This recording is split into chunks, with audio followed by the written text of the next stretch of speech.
رسول اکرم صلی اللہ علیہ وسلم نے توبہ کا جو طریقہ بیان کیا ہے، سیدنا ابو بکر صدیق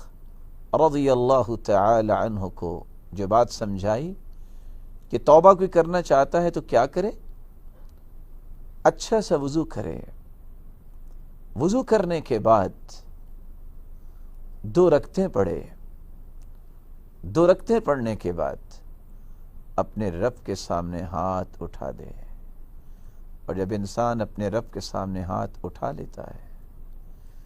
تو اللہ کے پیارے پیغمبر صلی اللہ علیہ وسلم فرماتے ہیں،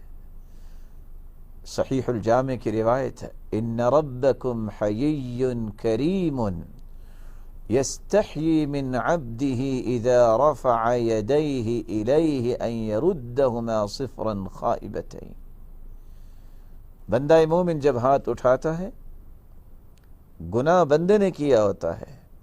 حیا رب کو آ رہی ہوتی ہے کہ میں اپنے بندے کو جو توبہ کرنے والا ہے اس کے ہاتھوں کو خالی واپس لوٹا دوں۔ نہیں، اللہ تعالیٰ اس کے ہاتھوں کو خالی واپس نہیں لوٹاتے، بلکہ رسول اللہ صلی اللہ علیہ وسلم نے فرمایا،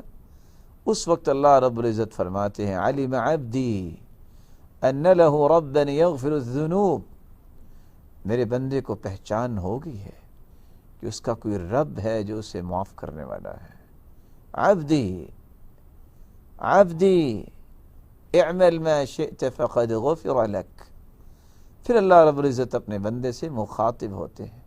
او میرے بندے، تو نے سچی توبہ کر لی، میرے پاس آ گیا، جاؤ، جتنے تیرے گناہ تھے میں نے تجھے معاف کر دیا۔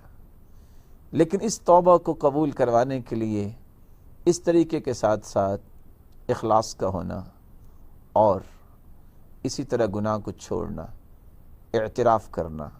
شرمندہ ہونا اور عزم کرنا کہ آئندہ سے نہیں کروں گا، اس طرح کی دیگر شروط کا خیال رکھنا ضروری ہے۔